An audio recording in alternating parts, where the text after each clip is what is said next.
Well, good morning, good afternoon, or good evening, my dear students, depending on what time you are watching this video. First of all, I would like to welcome everybody to our course, Professional Education 10, or Building and Enhancing New Literacies Across the Curriculum. As you can see, this is one of your Prof Ed courses now, required Prof Ed courses. This subject or this course is designed to introduce education students to the different views of and concepts of the new literacies of the 21st century as an integral part of current realities and experiences. The world we live in has become complicated. No? It has become complex. And our concepts of literacies, our traditional or old concepts of literacies no longer apply in this complex world. So we have come up with different concepts. We have different kinds of literacies. This is what we call the new literacies. We will know what these new literacies are as we proceed to the different topics lined up for the term.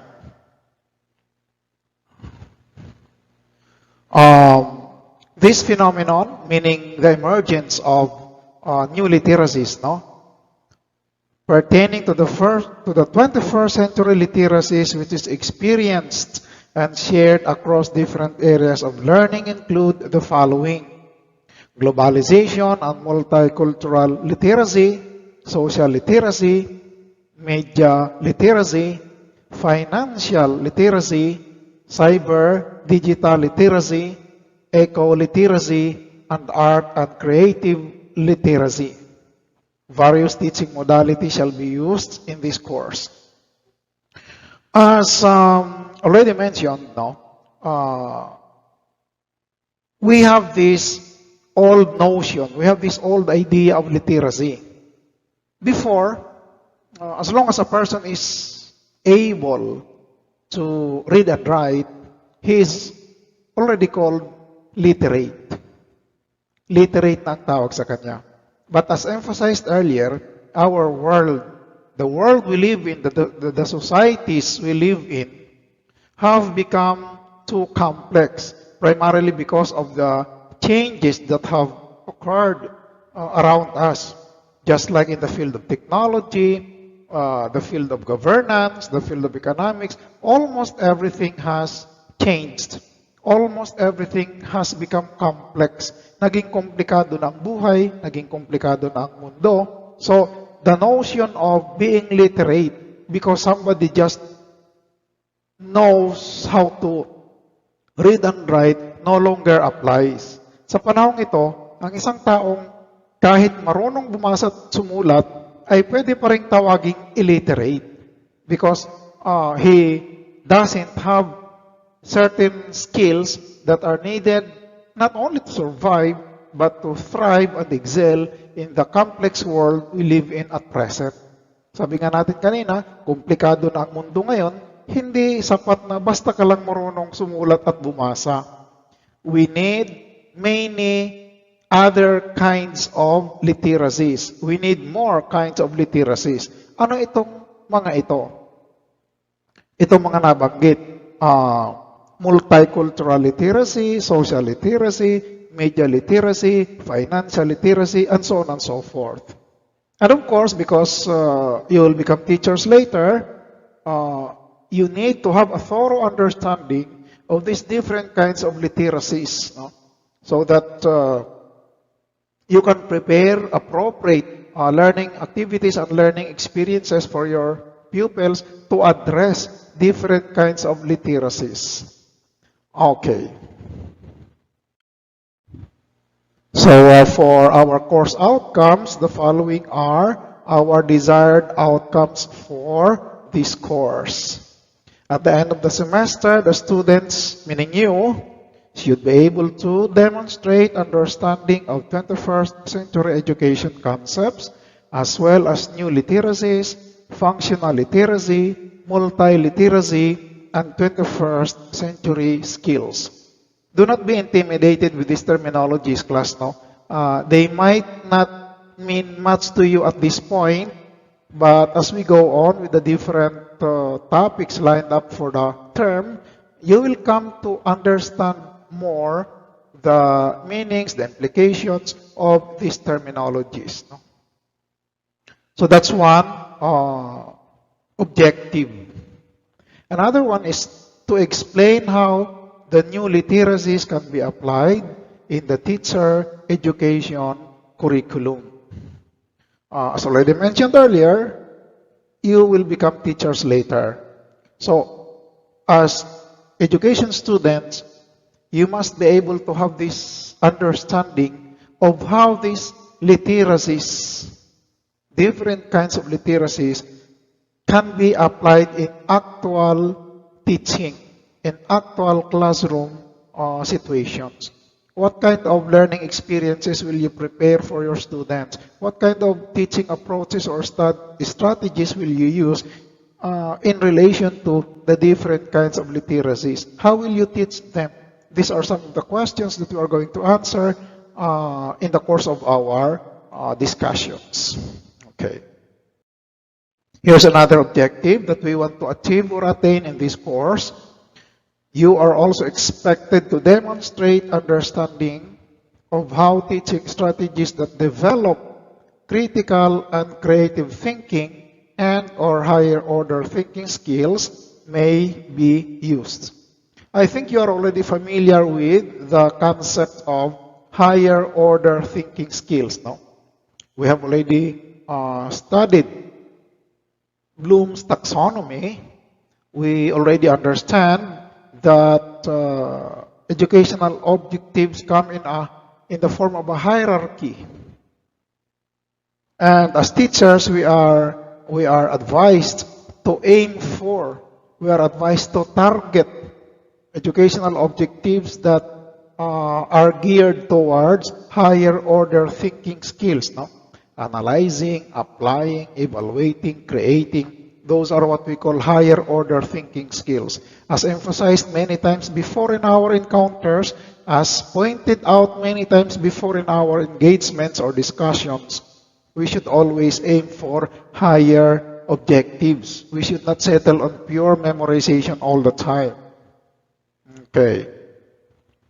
Show skills in the development and use of a variety of teaching and learning resources, including ICT, to address learning goals. As teachers, you will formulate, you will craft, you will write objectives, instructional objectives. We call them learning goals, desired learning outcomes. As future teachers, you should be able to show different kinds of teaching strategies and learning resources and how to use them in actual teaching. Demonstrate knowledge of providing timely, accurate, and constructive feedback to improve learner performance. This has something to do with evaluation or assessment. No? Constructive feedback to improve learning or performance.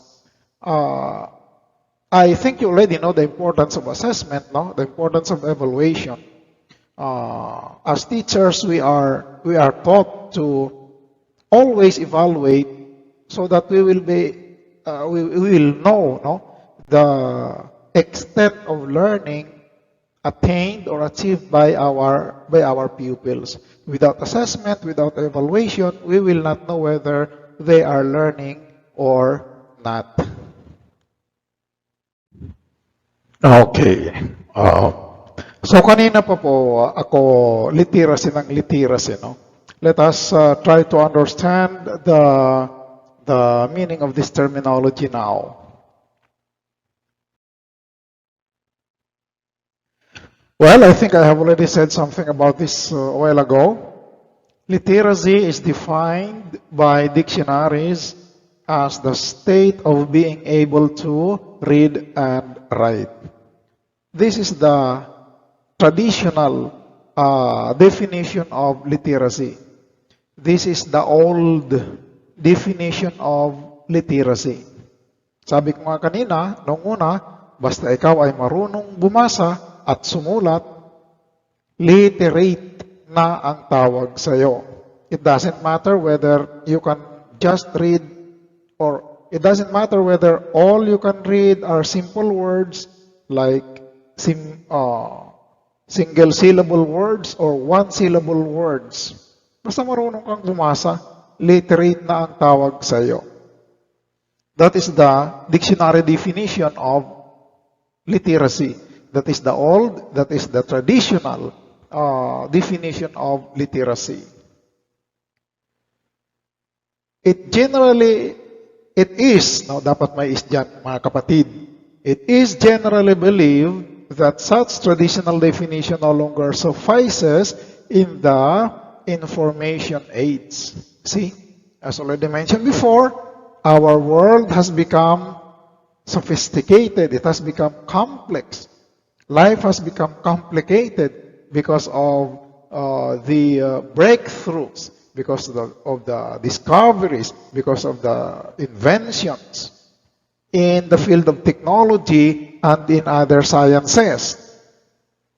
So this definition of literacy as being able to read and write does not suffice anymore. Meaning, it is not enough. It is not precise as a definition. Because at present, even if you know how to read and write, there are still a lot of things that you cannot do in terms of performing certain tasks.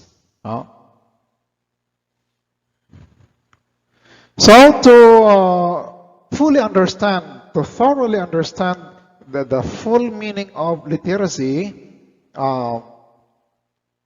we will explore the different nuances, the different shades of meaning, the different implications of this terminology. And as already mentioned before, this is of foremost importance for teachers, because when you become teachers, you will deal with learners that have multi-literacies. And because multi-literacies are required in the world we live in, you must know as teachers how to teach these different kinds of literacies. Okay, so let us proceed by comparing the traditional or conventional literacy with new literacies. Umpisa tayo dun sa old understanding of literacy. To start with, it comes from the word literate, which in turn came from the word literatus. This is a Latin word. Literatus is a Latin word which means a person marked with letters. Hindi po ang ibig sabihin ng marked with letters dito ay merong mga nakatapo na letra sa kanyang katawan o sa kanyang noo. Ang ibig sabihin ng person marked with letters, a person who is known or recognized to be good with letters, meaning to be good with words, to be good with the use of language. Yan ang ibig sabihin ng person marked with letters. He is distinguished or identified by letters, and it carried the idea that such a person was cultured and educated. If a person is said to be marked with letters, he is educated. Now that's the implication. That is what people think about him. He is educated because he is good in words. He is good in the use of language. The implication is that he is educated and he is cultured. Yun ang ibig sabihin ng literatus. Latin word, literatus. Doon ang galing yung English word na literate. na pinagmula naman ng salitang literacy. No? So you can, here we can see the relationship between literacy and reading. No? Kaya nga nung una, basta marunong bumasa, sumulat, literate na. So doon sa konseptong yun, nag-umpisa yung meaning na yun. Okay. Since the subject of the time, yung olden times, ancient times, the subjects, ang ibig sabihin klase mga pinag-aaralan, the object of study during those ancient times, during those olden times were grammar, logic, arithmetic, geometry. They all involved written texts. And these written texts were of course composed of letters. And then people had to study them. And because they had to be studied, it meant that people needed the ability to read and write before they can study things, before they can learn things. No? Kailangan marunong talagang bumasa at sumulat. So doon nag-umpisa yung meaning ng word na literacy from the ability of people of long ago to read and write. Yan. Remember ang pinag-uusapan natin ay meaning ng literacy, no? The traditional, the old, the conventional meaning of literacy. Yun po ang pinag-uusapan natin dito. Yung luma na meaning ng literacy. So we are trying to trace the origin of the word, no? We are trying to trace the etymology of the word because we're trying to understand its origin, we're trying to understand the beginnings of its meaning. Yan. So, ganun po, no? The word literacy came from the word literate, which in turn came from the word literatus. Yung literatus ay isang tao. Itong taong ito ay cultured, educated, marunong siya magbasa, sumulat, he is good with language, he is marked with letters. Okay. So, doon nag-originate yung meaning ng literacy in relation to reading and writing. In 1973, Miller divided his conventional concept of literacy into 3 subcategories. Remember, we're still talking about the old meaning, the traditional meaning, the conventional meaning of literacy. Yung makaluma pa ang ating pinag-uusapan. So, Miller divided this old meaning of literacy into 3 subcategories. Number 1, the first category is basic literacy. No? Let me read this to you first. No? Basic literacy refers to the ability to correspond visual shapes to spoken sound in order to decode written materials and translate them into oral language. Let me explain that first. When we read,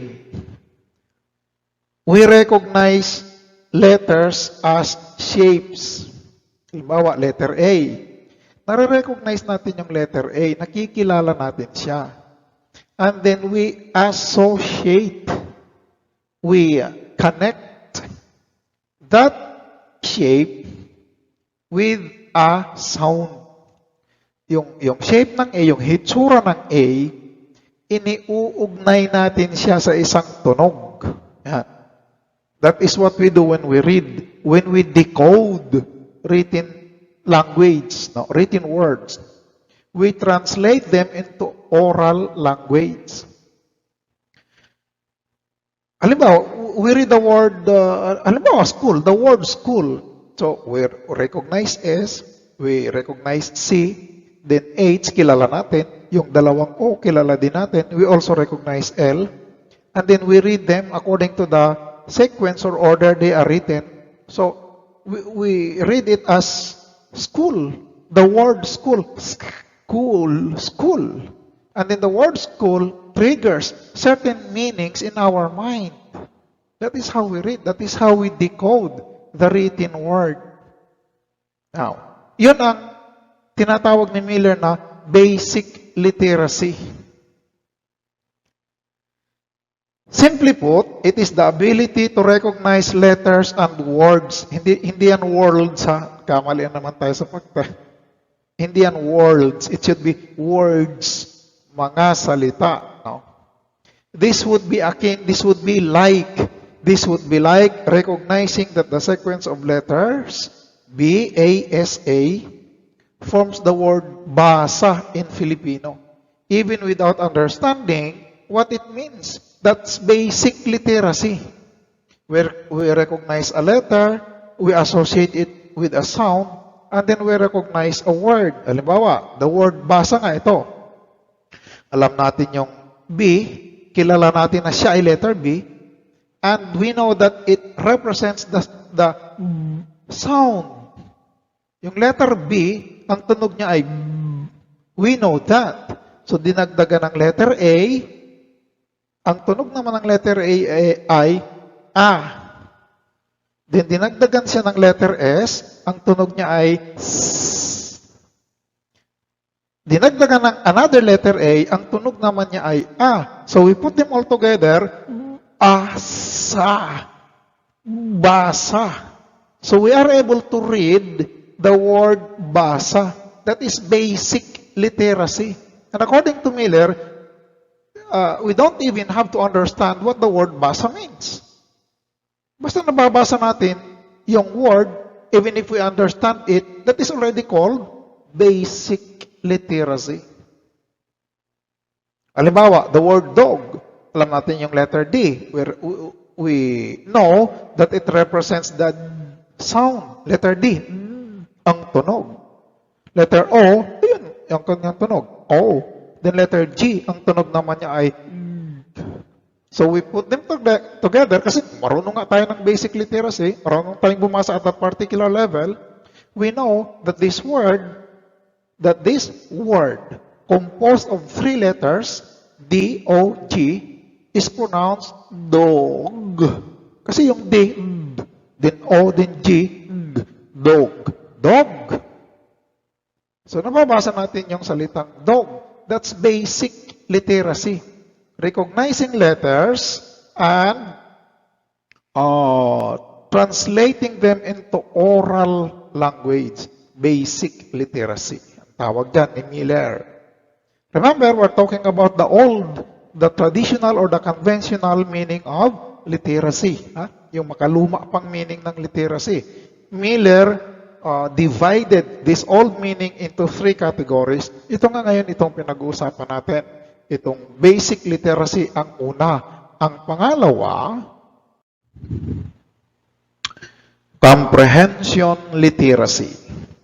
Ability to understand the meaning of what is being read. This would be like knowing that basa can mean either to read or to be wet.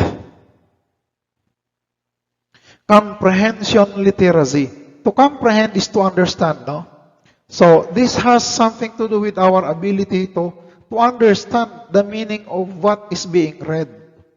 Yung kakayahan natin na unawain yung ating binabasa. Yung ating ability na intindihin yung ating binabasa, that is what we call comprehension literacy. Parang ganito. You encounter the word basa. You can, you know that it can mean, pwedeng ang ibig sabihin niya, it can mean to read, basa meaning to read. You also know that it can mean to be wet. So, paano mong babasahin yan ngayon? Kasi pag to read, it is pronounced basa, no? Kapag to be wet, it is pronounced basa. So how would you know how to pronounce the word basa or basa? Dito papasok ang context. You will know how to pronounce the word depending on how it is used in the sentence. Yun ang tinatawag nating context.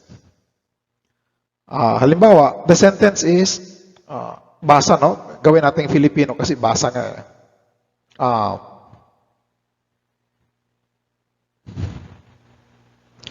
Si Nena, example lang ito ha, baka mayroon kayong kamag-anak or kilalang Nena. Example lang, that's the first name that came into my mind. Si Nena ay nagbabasa ng libro. Siyempre, dahil libro ang nasa sentence, siya ay nagbabasa, hindi nagbabasa. Pwede ba yun? Binabasa yung libro. Ano ko ito? Alabhan. So, what I'm telling you is, the context of the sentence, the way the word is used in the sentence, will tell us how to pronounce the word, which in turn will help us understand what we are reading. Our ability to understand what we are reading refers to is called our comprehension literacy, which is the second category of literacy. Alala niyo yung kanina, yung number 1? Basic literacy. The second one is this comprehension literacy. Ano ito mga ito? Categories of literacy according to Miller. Categories of the old meaning of literacy according to Miller. So, meron tayong basic literacy, the ability to recognize shapes, recognize letters, and convert them into oral language. Ito namang comprehension literacy, the ability to understand what we are reading. Ano yung pangatlo? Ay titingnan natin. Ito siya, functional or practical literacy, which refers to the ability to read written materials needed to perform everyday vocational tasks. Functional or practical literacy is still about reading. However, this is so much more complex than simple or basic literacy. Kanina sa basic literacy, as long as you can read, you are already literate. As long as you can read a word, as long as you can pronounce a word, it's already called literacy. Even if you do not understand what the word or expression means. Literate pa rin ang tawag sa kanya kasi nga nababasa niya. Sa comprehension literacy, kailangan ng mayroong comprehension, kailangan naiintindihan na. So medyo level up ng konti tayo sa comprehension literacy. Itong functional or practical literacy, the person is able to read and write and he is able to perform tasks using his ability to read and write. Marunong siyang bumasa and at the same time, nakakagawa siya ng mga required na gawain sa kanya using his ability to read and write. Halimbawa, sekretary ka sa barangay, functional literacy ang tawag doon. Because you can read, you can write, you can perform your task. Kahit simple lang yan na maglista ng pangalan ng mga kabarangay mo, that is already functional literacy. Make simple reports, yan, functional literacy yan. These are the categories or subdivisions of literacy according to Miller, no? Okay. So, yun yung tatlo. There are two things that we need to notice from Miller's definition. The first one is text to be read. Siyempre, dahil magbabasa ka, kailangan mayroon kang babasahin. Pwede ba namang magbasa ng walang babasahin? Buknoy, basahin mo ito. Nasaan, sir? Wala, basta basa ka lang. Pwede ba yun? So, kailangan mayroong text, no? Itong text na sinasabi dito, class, this does not refer to the messages you receive in your cell phones. Ibig lang sabihin dito lang text, word, phrases, expressions, sentences, paragraphs, yan. Na nakasulat doon sa babasahin mo. Yun ang tinatawag nating text, no? Words. Okay. A meaning or message being communicated by the text for the reader to extract. Because there is a text naturally there is meaning. There is no point in writing something which does not mean anything. Halimbawa, a series of letters that do not form words. Anong babasahin doon? Anong unawain doon? So, in order for Miller's definition to be sensible, we really need to have a text. Halimbawa, libro. Merong text yan. Nakalagay doon sa mga pages. And then, yung kanyang meaning, yung kanyang message that it wants to communicate to the reader. If the elements, if these two, meaning text and meaning or message, ibig sabihin mayroong text, may mga words, may sentences sa aklat. Yung mga sentences na yun, may meaning. It is possible for literacy to exist kasi mayroong babasahin yung tao. The reader will have something to read and the reader will have something to understand. So, if I am able to do that, halimbawa ako nagbabasa ng libro, mayroong text doon. Yung binabasa ko, naunawaan ko yung message niya. Adi ako ngayon ay literate. So, literacy exists. Kung walang text, anong unawain ko? Or mayroong text, hindi ko naman naunawa. Because the text does not form sensible words. Literacy, in that case, cannot exist. So, literacy is dependent on the existence of text plus meaning or message. Yeah. Okay, so here we can see that reading is a process that requires understanding. It implies a certain level of understanding because really, if a person is reading without comprehension, reading without understanding, it's difficult to call it reading. If I were to describe it, I would probably call it simple recognition of shapes, simple recognition of letters. It's not really reading in the sense that there is text and understanding. There is comprehension. If there is no comprehension, I will not call it reading. So based on this, Slechty defines functional literacy as the state of being able to read, but not well enough to manage daily living and employment tasks that require reading skills beyond the basic level. So, let's go back to the definition or description of Slechty.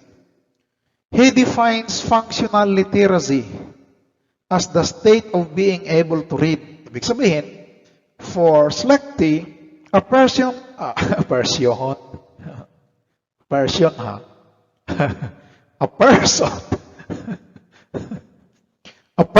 is functionally literate if he can read, he is able to read, but not well enough, not good enough baga, mga kapatid, to manage daily living and employment tasks that require reading skills beyond the basic level. He can read, he can understand, but only at a very simple or basic level. Meaning this person who is called functionally literate, can read, can write, can understand, but he does not go beyond the basic, the fundamental level. He cannot perform complex tasks. Hindi siya pwedeng gumawa ng mga komplikadong gawain. Halimbawa, hindi siya pwedeng maging teacher. Although marunong siya magbasa at magsulat, he can read with understanding. He cannot be a government employee. Yun ang definition or description is Slechty of a functionally literate person. He can read, he can write, he can understand, but he does not go beyond the basic. He does not go beyond the fundamentals of literacy. Hindi siya pwedeng gumawa ng medyo mahirap or medyo komplikado ng gawain. Yan. So, let's talk about the expanded views of literacy. Remember, pasensya na kayo kung makulit ako, but I just would like to emphasize this. Yung lahat ng pinag-usapan natin, those are all about the old, the conventional, the traditional definition of literacy. Yun yung mga luma, yun yung mga matagal nang, yung mga lumipas nang definition of literacy. This time, we're going to talk about the expanded views of literacy. Yung modified, yung updated, more recent definition and views of literacy. Okay. So, let's talk about the definition given by UNESCO in 2004. Let me read this to you. UNESCO formally defined literacy as the ability to identify, understand, interpret, create, communicate, and compute using printed and written materials associated with varying contexts. Literacy involves a continuum of learning enabling individuals to achieve their goals, to develop their knowledge and potential, and to participate fully in their community and wider society. So you see, it is no longer just simple act of reading and writing and comprehending or understanding to a basic or fundamental level. Ang pagiging literate ngayon, in the modern time, is not just reading and writing. Hindi porket marunong kang bumasa, hindi porket marunong kang sumulat, hindi porket naunawaan mo yung binabasa mong napakasimple lang naman, ay literate ka na. The meaning of literacy has become more complex, more complicated. Kasi nga, komplikado na rin ang ating mundo. Komplikado na rin ang buhay natin. So, let's go back to the definition, no? Let's talk about this. So, literacy, first, ability to identify. Ano itong identify ulit? Written materials. Printed and written materials based on the based on the modern view of literacy, a literate person can identify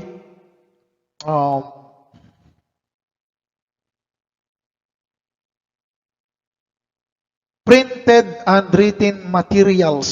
Yan. So, nandun pa rin naman yung element of reading. Understand. So, binabasa niya, naunawaan niya yung binabasa, he can interpret. Ibig sabihin ng interpret, give meaning to what you are reading. No? Interpret a story. Meaning, you will give your own understanding of the story you are reading. Interpret a memorandum. You can give your own meaning of the memorandum. Interpret a piece of news. So, hindi na siya basta simple reading and simple writing or simple understanding of basic sentences and words. Komplikado na ito. Based on the modern definition, a person can also create. So, sasabihin mo, ay sir, di ba yung creating printed and written materials, that's only equivalent to writing? Ay di ganun pa rin, sir, reading and writing. Binobola mo yata kami, sir, ha? Hindi ko kayo binobola, mga kapatid. when we create printed and written materials, we create them in varying contexts. You know, nakalagay dyan, no? Mabasahin nyo. Associated with varying context. Anong ibig sabihin? Tayo'y nakakapagbasa, tayo'y nakakapagsulat sa iba't ibang uri ng mga sitwasyon. Hindi katulad ng una, marunong ka lang bumasa, marunong kang sumulat, dahil maboto, literate ka na. That kind of definition no longer applies at present. Kasi nung una, merong mga taong ganyan eh. Pero kung kilala doon sa barangay namin noon, malapit ng eleksyon, nagpa-practice siyang magsulat. Anong pinagpa-practicean niyang sulatin? Pangalan ng kandidatong iboboto niya. Wala nang iba. Yun lang ang alam niyang isulat at basahin. That kind of literacy no longer applies at present. So, yeah, I agree with you. No? Yung identifying and creating printed materials or written materials can be interpreted as reading and writing. Kaya nga lang, hindi na nga pwede yung katulad ng dati na nandun ka lang sa level lang, dog, cat, play, bull, mother, and then no more. Hindi na pwede yung ganon, na mag-literate ka, yun lang ang kaya mong gawin. No? So identify, understand, interpret, create, communicate. So you see, we should be able to communicate our ideas through oral or written language. We should be able to transmit to other people our ideas, communicate to them our thoughts, communicate to them what we feel. Or if we are a government employee, halimbawa teacher na kayo, you should be able to communicate with other people using written language. Halimbawa, gagawa ka ng mga memo, gagawa ka ng kung ano dyan. No. You will write letters to your principal, to your fellow teacher. Hindi pwede yung basic literacy lang. No? You have to know the different, halimbawa, kinds of letters. Meron kang susundin dyan. Yung mga full black, yung mga ganyan. Meron kang susundin mga templates. So you see, komplikado siya. And compute. So, at present, literacy does not only require the ability to read and write, but also to compute. Marunong kang bumasa, hindi ka naman marunong mag-compute. Illiterate ka pa rin. Kasi nababasa mo lang yung mga simple words, basa, ilog, aso, pusa, and then no more. And you do not know how to compute. You don't even know how to perform simple mathematical computations. You cannot even perform simple or solve simple math problems. Illiterate ang tawag pa rin sa'yo. Imagine that, no? Literacy, bakit kaya stricto na ngayon sa meaning ng literacy? What's the point? Here's the answer. Literacy involves a continuum of learning and enabling individuals to achieve their goals.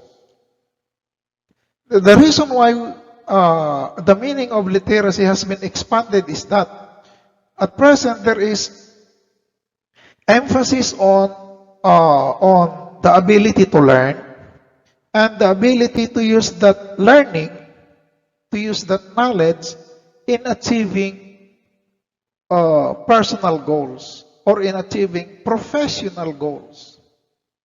So that people will develop their knowledge and potentials. Kaya ginawang mas strict ba? Can we call that strict? Para bang kwan siya? Mas malawak no yung definition ng literacy because at present there is emphasis on continuous learning. Continuous learning so that people will continue to acquire knowledge and skills they can use to achieve their goals as persons and as professionals. So kung nandun lang tayo sa level ng aso, pusa, ball, play, that kind of literacy is not enough for us to become lifelong learners. It is not enough for us to achieve our potentials, to realize or fulfill our potentials as human beings. Hanggang doon na lang tayo sa level ng kindergarten ng grade 1. at saka grade 1, and then no more. How can we continue our learning? How can we continue our pursuit of more knowledge, more skills, more competencies so that we can develop our potentials as persons? So titigil na tayo doon sa excuse me. Titigil na tayo doon sa basic. Kaya nga hindi na pwede yung ganong definition of literacy, no? That's according to UNESCO, no? Let me repeat that to you, my dear students. No? Ulitin ko lang para siya ma-emphasize sa atin.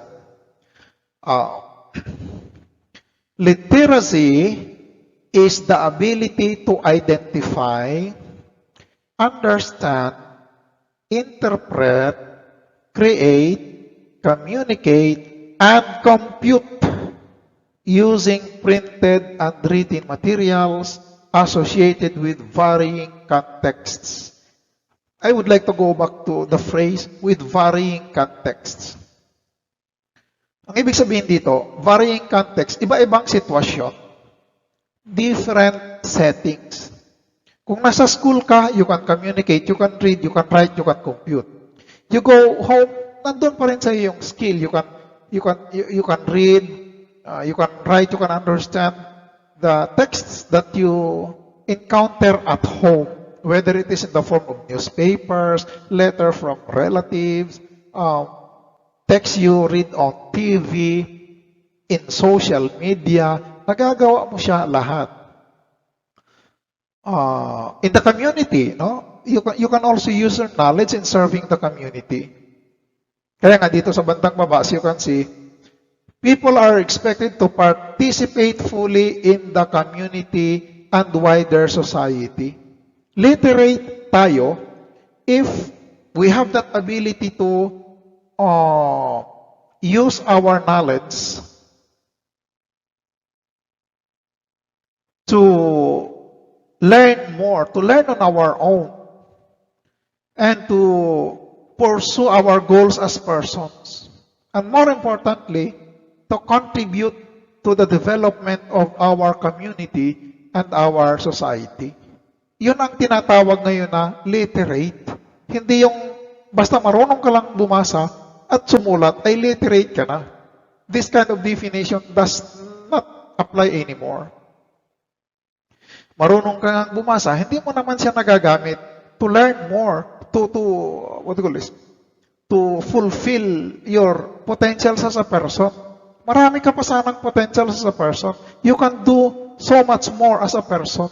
Marami ka pang ma-achieve sa buhay kung na-develop lang yung ability mo to read and write further. Eh, hindi nga, tumigil na doon eh. Marunong ka nang bumasa, dog, cat, pusa, ball, house. Hanggang doon ka na lang. So, wala nang tigil na. Ano pang development doon? Marunong ka nang bumasa, but are you really literate in the real sense of the word? Based on UNESCO's definition, you are not literate.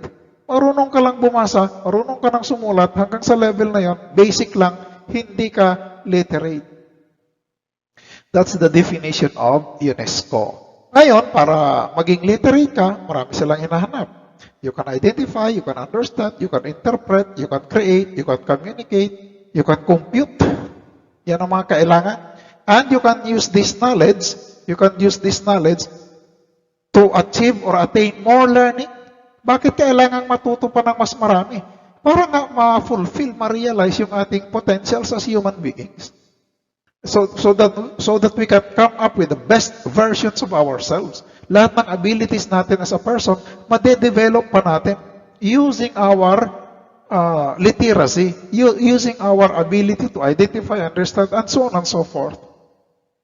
In the end, because of that knowledge, because of those additional learnings, we will be able to contribute to our community and even to the wider society. Nakakatulong tayo sa pagpapaunlad ng ating pamayanan, ng ating lipunan. Iyon ang literate na tao. Di ba? Okay, proceed tayo. So kanina mayroon tayong observations regarding the definition of the traditional definition of literacy. Ngayon din, meron din tayong observations. First, the word reading, yung salitang reading, if you have noticed, does not appear in UNESCO's definition. Napansin ninyo yung definition na diniscuss natin just a while ago? Wala doon yung salitang reading. Instead, literacy is interpreted as knowing more about something and knowing what to do with it. You will notice that from the concept, from the act, from the gesture of reading, which is very closely associated with literacy, we now shift. Lumilipat ba tayo mga kapatid, no? Pay kita ay nasay do. Doon sa pag-interpret na literacy is not just reading. It is knowing more about something. Yung kaalaman natin tungkol sa isang bagay ay madadagdagan pa natin. At alam natin kung ano ang gagawin natin sa bagay na yon. Alam natin kung ano ang ating gagawin sa kaalaman na yon. That is the implication now of the word literacy. Knowing more about something. And knowing what to do with it. Knowing more about, halimbawa, ibigay tayo ng example. Knowing about our own community. So that's literacy. What kind of community do we live in? Or what kind of people are there in our community? How does our community function? What are the different institutions and agencies in our community? How do they all work together so that our goals as a group of people, as a society, will be attained? So, alam na natin, kunyari, kung yung mga sagot sa tanong na yun, what are we going to do with it? What are we going to do with that knowledge? Yun ang tinatawag na literacy. Knowing more about something and knowing what to do with it. Nakakita ka ng bagong puno ng kahoy sa bakuran nyo. This is the first time that I have seen this kind of tree. I-research ko nga ito, what kind of tree is this? Oh, yeah. Tapos nalaman mo na siya pala ay masarap ang bunga. Ano ang gagawin mo diyan sa kahoy na yan? Ngayon, puputulin mo, kuha ka ng binhi, palalakihin, alagaan. What will you do? Yeah. So that's the implication of the word literacy based on the definition of UNESCO. And then, here's another one. Literacy is equated with knowledge. At present, no, literacy means knowledge. There is a shift of meaning from mere reading and writing to knowing. Before, as already mentioned several times during our discussion, before, as long as a person is able to read and write, he can already qualify as a literate person. Basta mga marunong lang bumasa, marunong sumulat, ang tawag na sa kanya ay literate. So, before, the basis of being literate is the ability to read and write. Nung una, ang basihan kung bakit tinatawag na literate ang isang tao is his ability to read and write. Yun ang basihan. Ngayon, it's more about knowing. Marunong ka ngang bumasa, but your knowledge is very limited. Kasi nga yung ability mo to read is also very limited. Hanggang sa basic level ka lang eh. So, your knowledge is also limited. Illiterate pa rin ang tawag sa'yo. Dapat ay nakakapagbasa ng mga bagay-bagay that can add to our knowledge. So, literacy at present is equated with. Ibig sabihin, class baga ay equated. Yan bang itinutumbas. Yan. Yun ang pinakamalapit na equivalent na maiisip ko, no? We equate literacy with knowledge. Ang literacy ay itinutumbas sa knowledge, kaalaman. Meaning, if you are literate, that means that you are knowledgeable. See? Literacy is equated with knowledge because there has been a shift. Mayroong paglipat ng meaning. Nanggaling sa reading and writing, nag-shift, lumipat nagsaydo, papunta doon sa knowing. From reading and writing to knowing. So that is the shift in meaning. So that nowadays, at present, literacy is equated with knowledge. Literacy means knowledge. A person is literate if he has knowledge. A knowledgeable person is literate. A person who has knowledge is a literate person. Hindi na pwede yung basta marunong sumulat at marunong bumasa ng mga simpleng salita. Kahit nagagawa niya yun, if he does not have knowledge, he is still illiterate.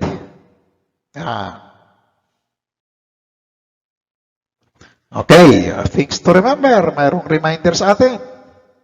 We are not trying to supplant reading as necessary skill for survival.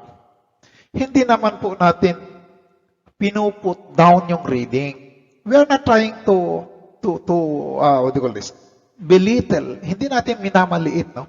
Yung pagbabasa as an ability. We are not trying to demean reading as a skill. Ang ibig lang natin sabihin, we should go beyond simple reading and simple comprehension.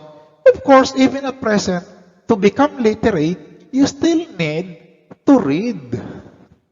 Kailangan pa rin natin magbasa. Tulad natin, mga estudyante, mga teachers, magiging ganito ba tayo if we do not know how to read? Alabagay, kahit eskwela, makaabot ka third year college kung dao ka magbasa. See, we still need reading as a skill. We still need reading as a form of knowledge. Hindi natin siya iniitsapwera. No? We are not discarding, we are not ignoring, we are not throwing away reading. What we are trying to emphasize here is we should go beyond simple or basic reading in order to be called literate.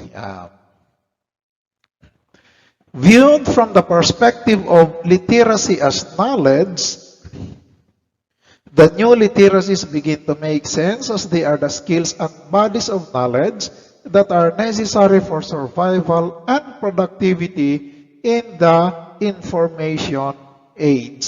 Bakit kailangan, why do we need to go beyond basic reading? Kasi nga po, we are living in a complex age or time. Usually, ito yung tinatawag nating information age. Information. The new literacies begin to make sense as they are the skills and bodies of knowledge that are necessary for survival and productivity in the information age. Kayong mga millennials, you are the product of this information age.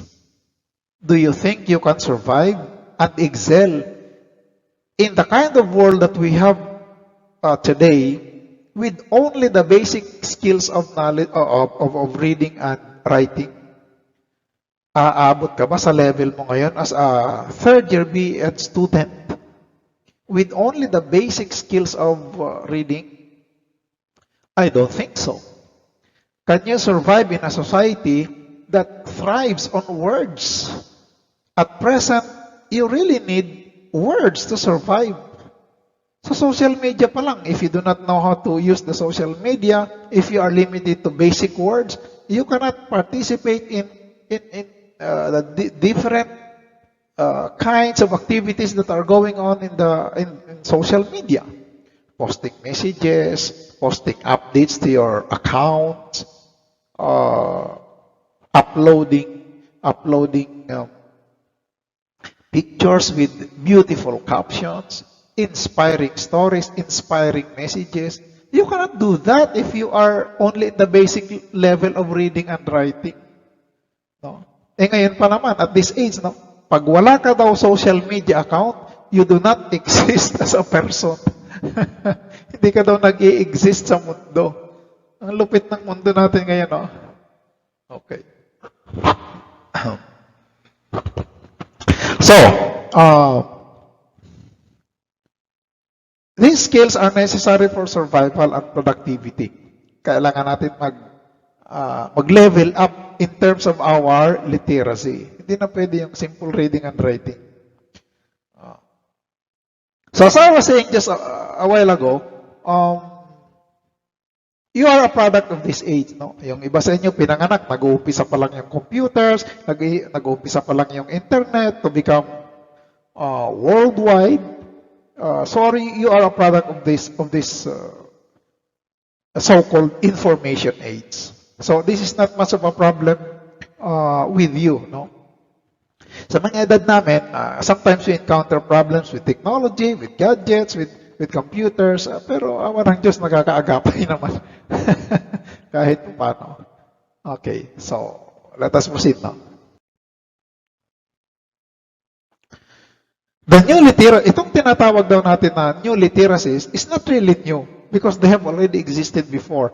Dati na ito nag-exist before. However, we consider them to be new because the context in which old skills and knowledge are being employed are new, both in nature and in scope. Halimbawa, class, no? Let's go back to the basic meaning of literacy. Yung tinatawag daw natin ng mga new literacies, hindi naman talaga new yan in the sense that they have never existed before. Actually, they have already existed before, but in a different context, under a different situation. Halimbawa nga, reading and writing. Yung mga tao no, nagbabasa, nagsusulat eh. During our time, kinder kami, grade 1, grade 2. Meron kami mga reading activities, mga writing activities. Tanong, meron ba ngayon? Ay, of course. Oh, let's go back to our classrooms.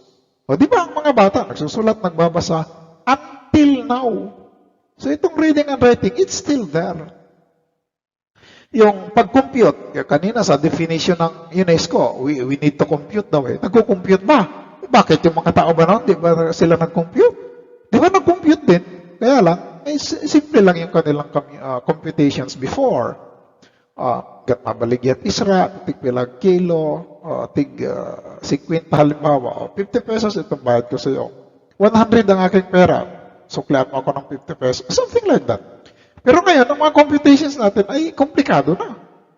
We use computers, we use calculators, we use other devices or gadgets in making our computations. So, the new literacies, as we call them, have already existed before. Kahit yung mga financial literacies, bakit ang mga ninuno ba natin? Walang mga pera? Wala ba silang mga savings noon? Did they not manage their finances? Hindi ba sila gumawa ng mga budget? Gumawa sila. Kaya lang, simple lang ang kanilang buhay noon. Ngayon, you have to budget everything so that you can meet the needs of the family.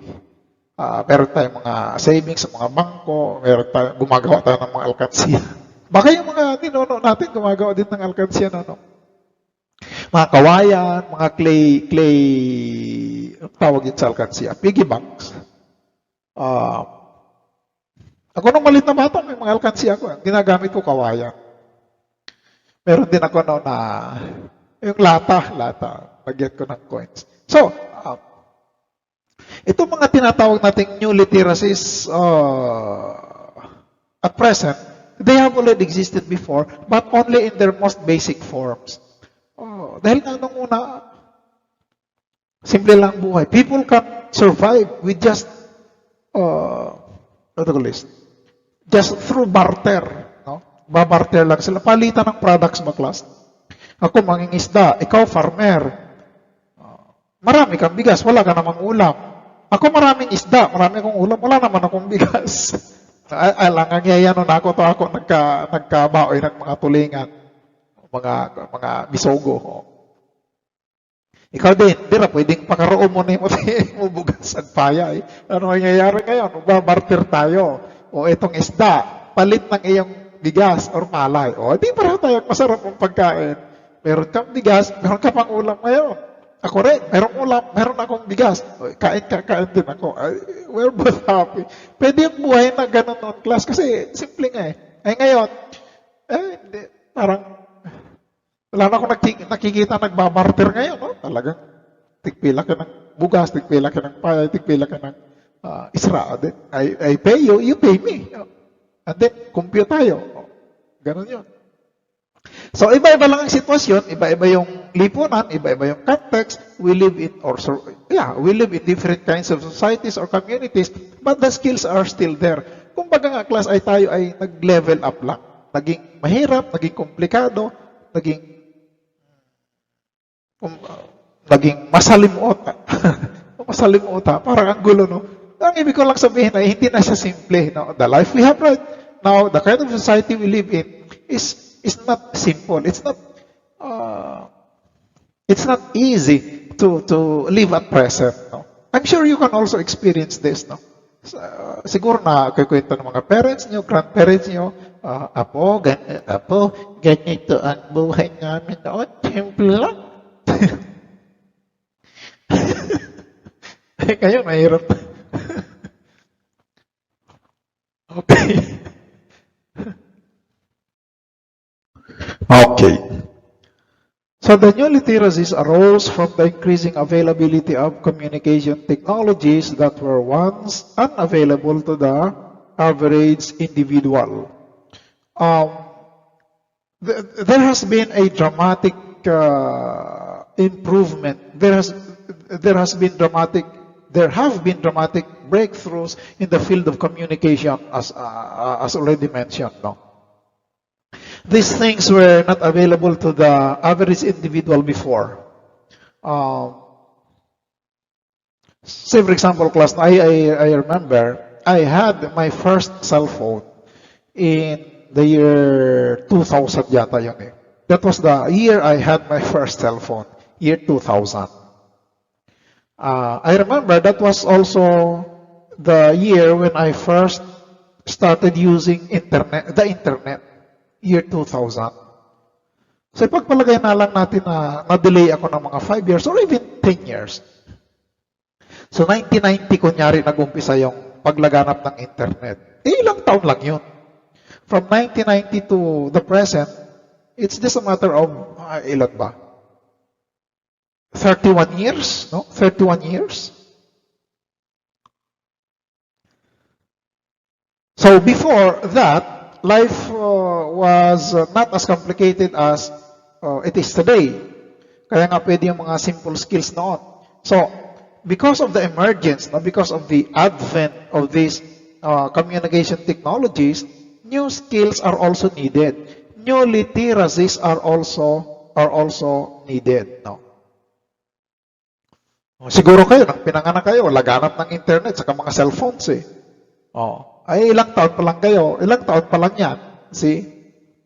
So, the emergence of these communication technologies that were not available before paved the way for the emergence of new literacies. Iba-ibang technologies, iba-iba ring literacies. Halimbawa, blogging. Ayan. So, iba pa itong blogging sa vlogging. Blogging with a B and vlogging with a V. No? Mamaya, titingnan natin kung ano ang kanilang pagkakaiba. Blogging at saka vlogging. Social networking. Ito ang very familiar sa lahat. Kasi lahat may account sa Facebook.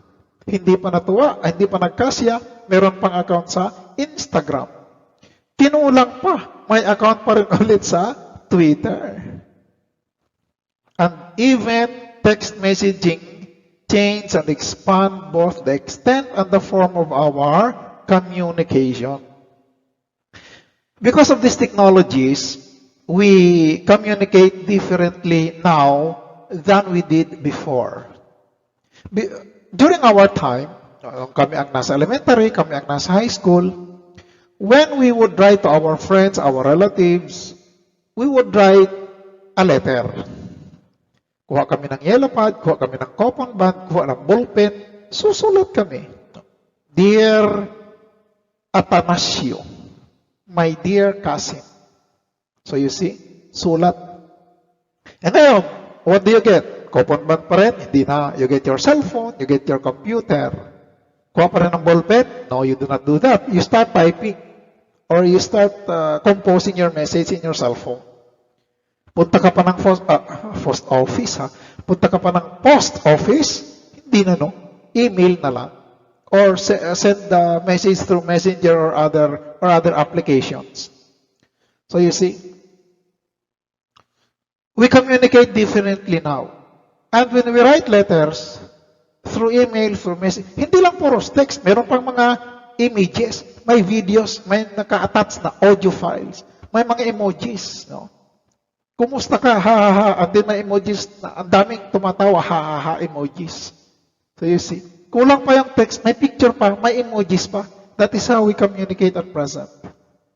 We blend, we combine, no? We put together text, meaning the written word, sound, merong audio files, and images, whether it is still picture or video clip. We communicate with people from other places as if we are face-to-face with them. No? Mayroon tayong tinatawag ng mga video calls. So we can see and we can hear the person we're calling at the same time. Imagine, no? Nung una, wala yung ganyan, eh.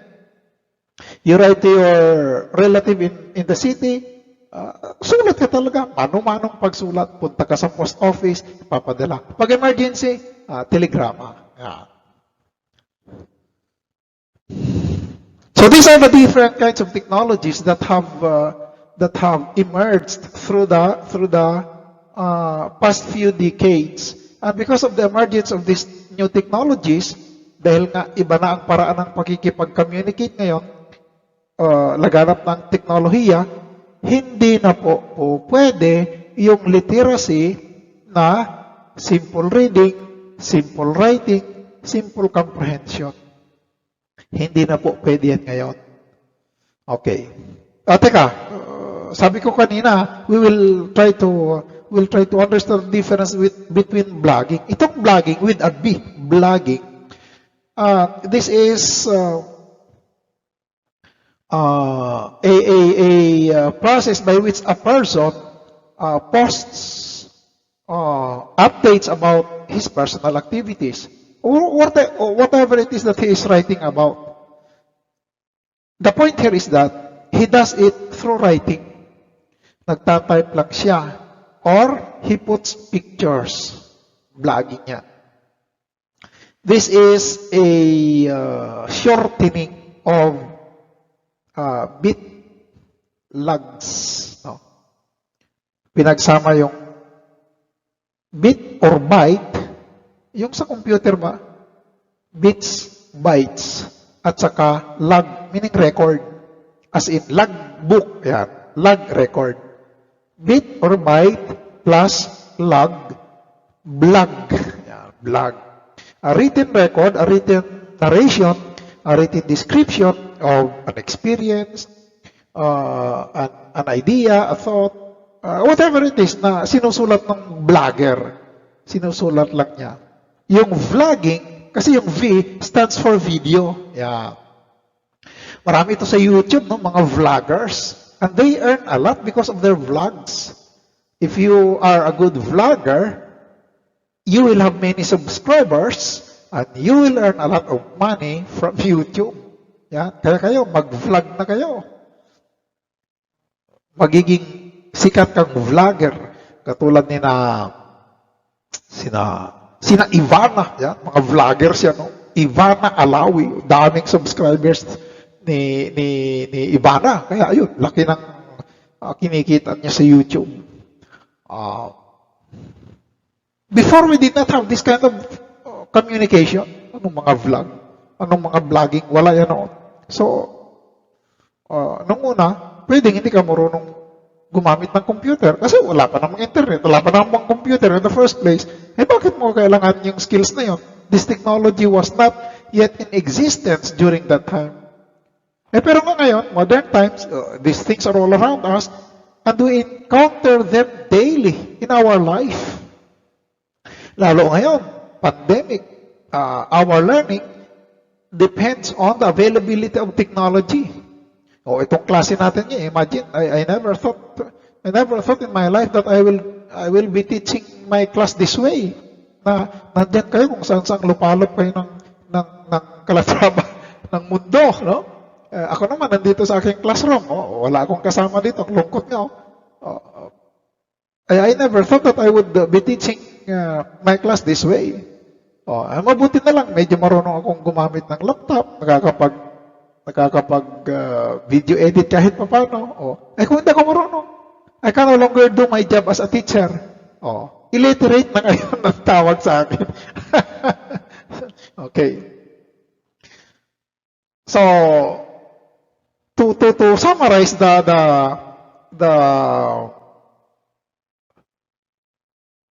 meaning, the message, no? What do you call this? To emphasize what this paragraph is telling us, no? New literacies emerged because of changes, because of breakthroughs, because of discoveries in communications technology. Communication at present is rather complex. No? Komplikado siya klase. And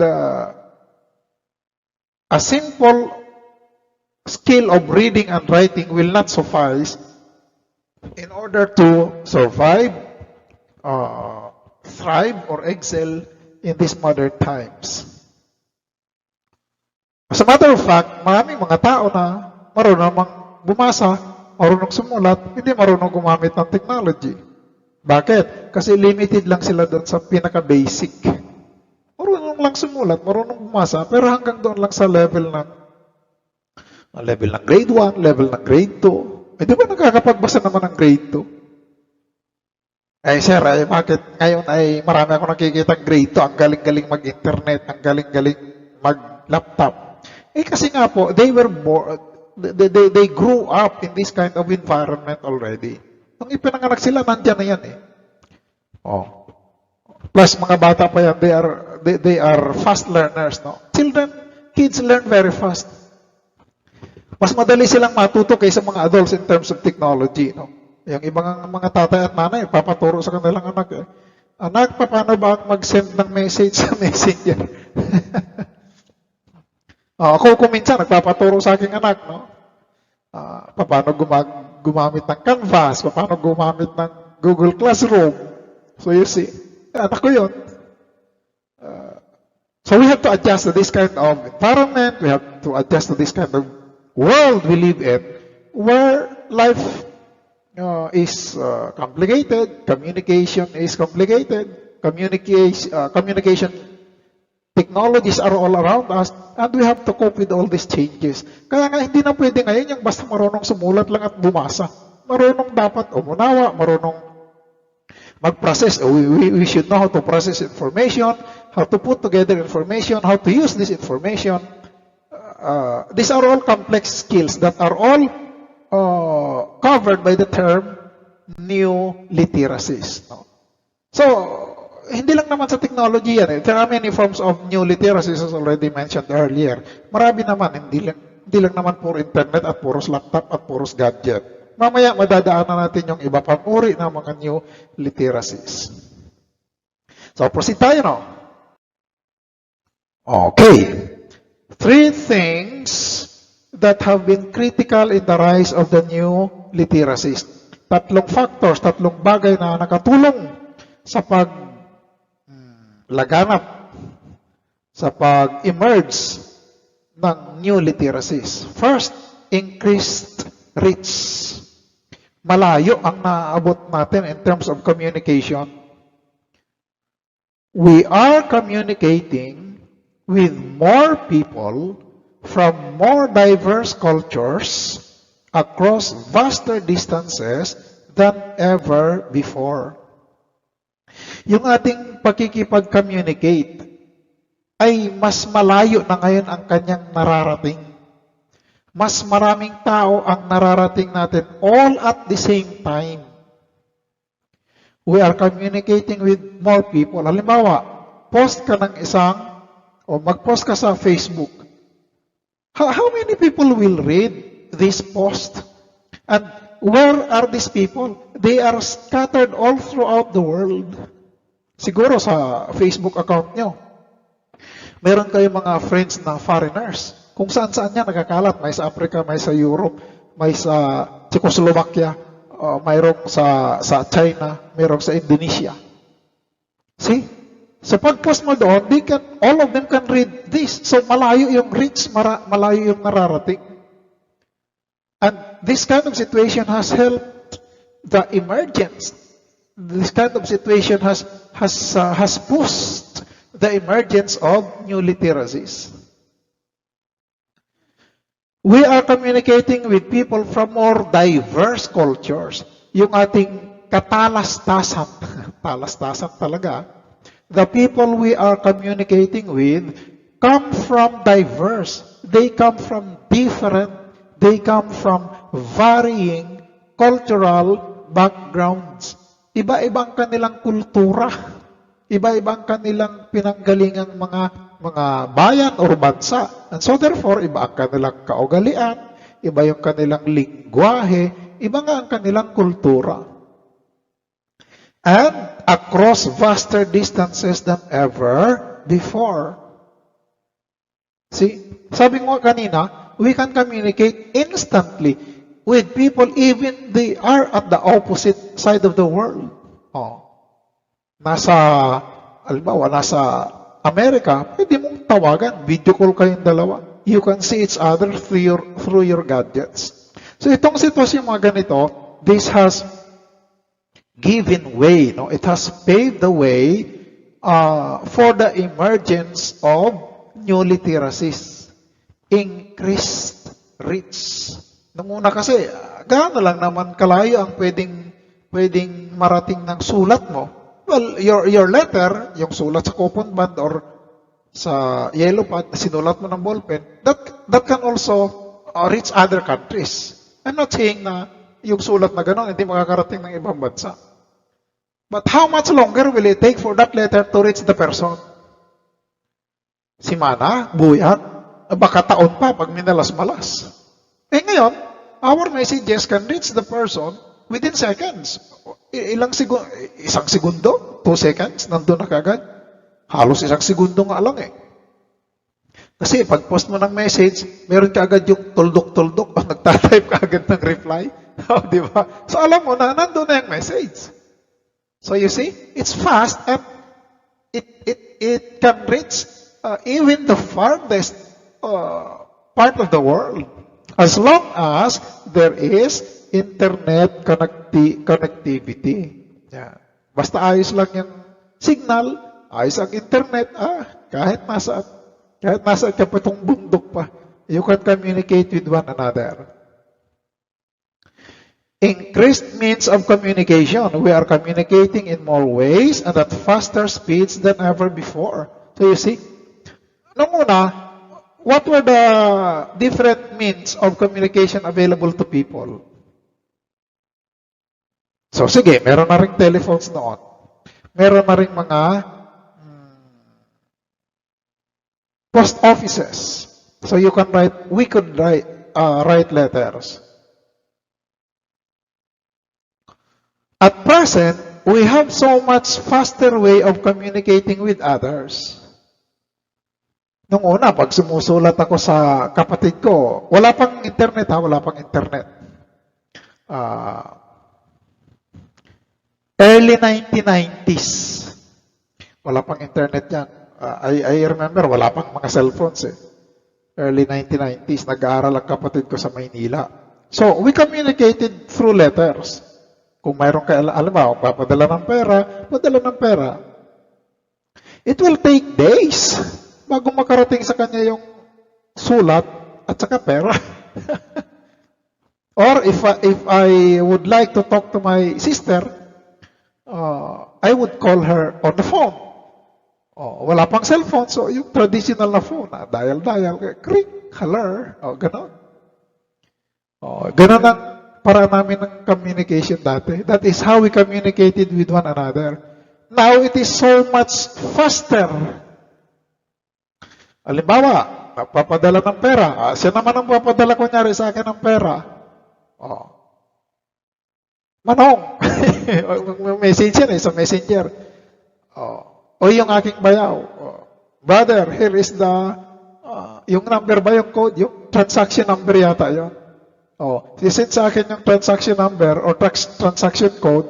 Within seconds, nasa akin na kasi sa messenger eh. And then what do? I just go to lawyer and then get the money, kunyari. So, it's fast. Hindi katulad nung una na, kung magpapadala ng pera sa barko, sa aeroplano, how many days will it take before these things reach the person? So,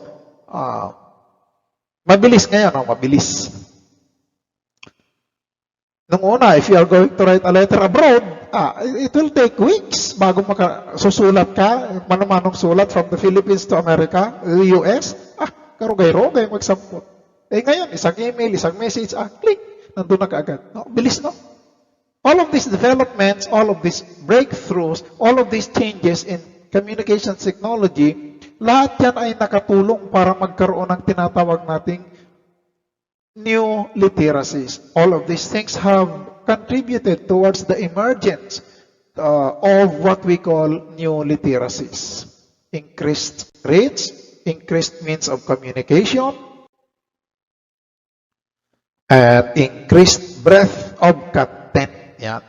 Increased scope of content. Yan ang ibig sabihin dyan ng breadth. From the word broad.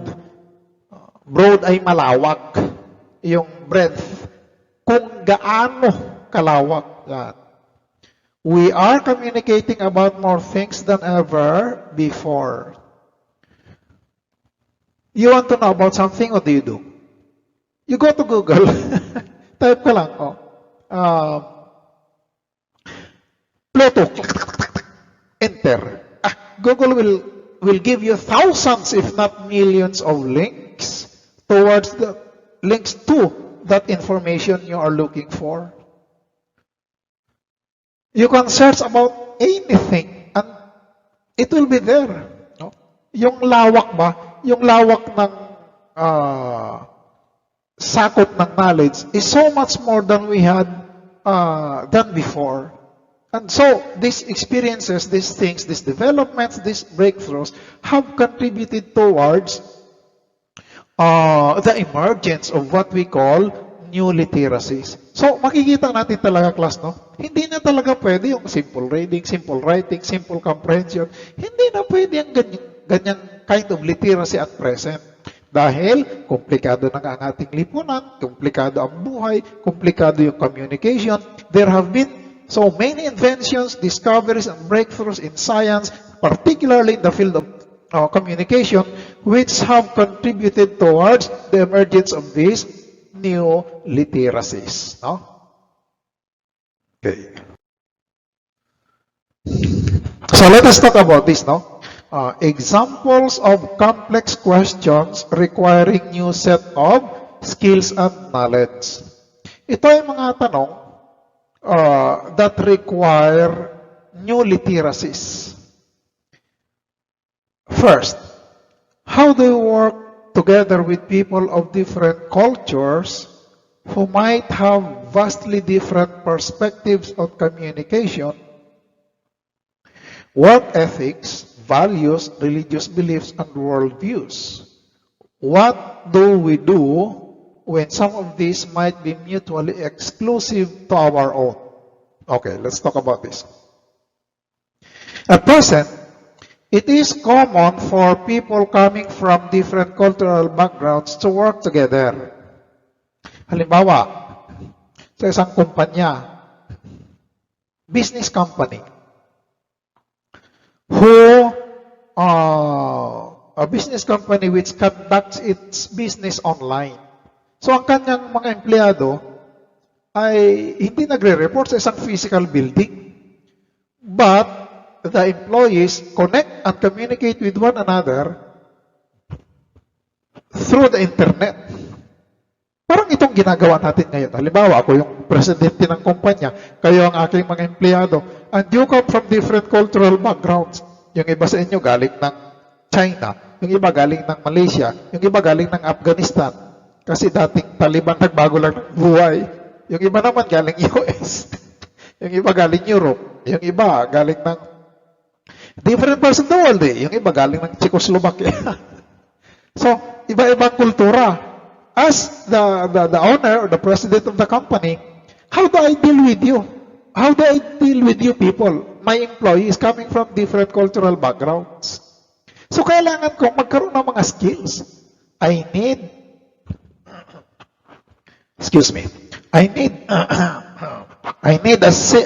a different set of skills, no? Hindi na pwedeng, basta marunong lang akong bumasa, marunong sumulat, and I can already manage my company. That will not do.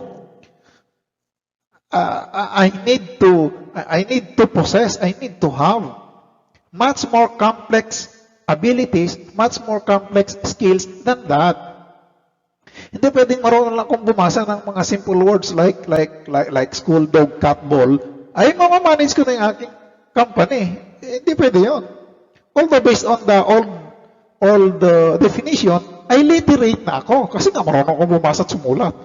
Ngayon, hindi na pwede yung ganon. I have to possess, I need to have these new literacies as my skills.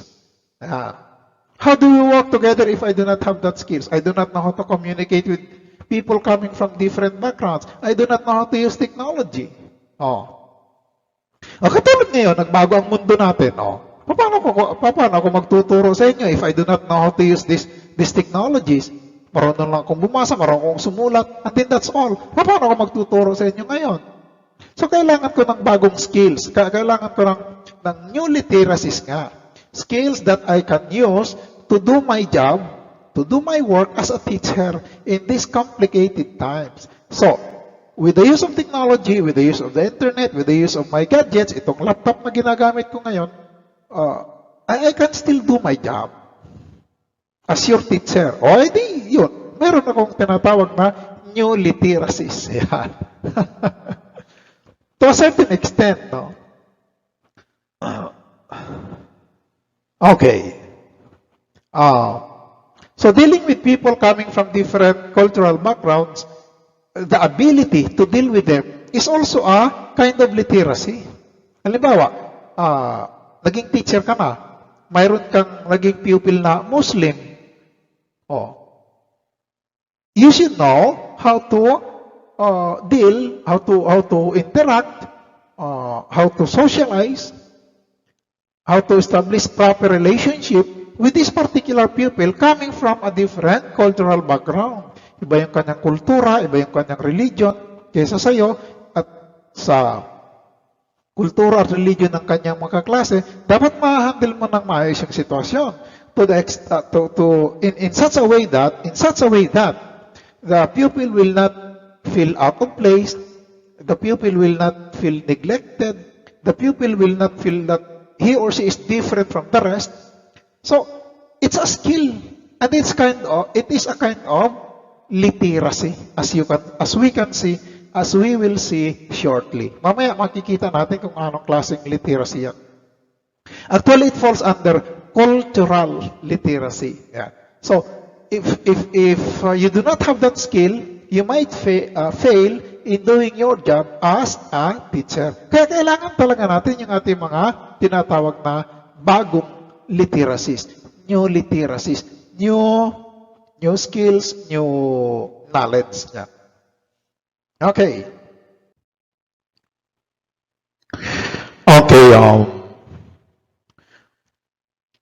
A while ago, we mentioned that the age, the time, itong panahon natin ngayon, class, this is called the information age. Panahon ng information. And in this age, information is power. It is important to know more and to know first. If you have the information, you have the power. If you know more, you have the power. If you know first, you have the power. Halimbawa, discovering something, that is knowing first. No. And because you have discovered something, you are the first person to know it, you have that power. Pwede mo siyang gamitin for your own benefit.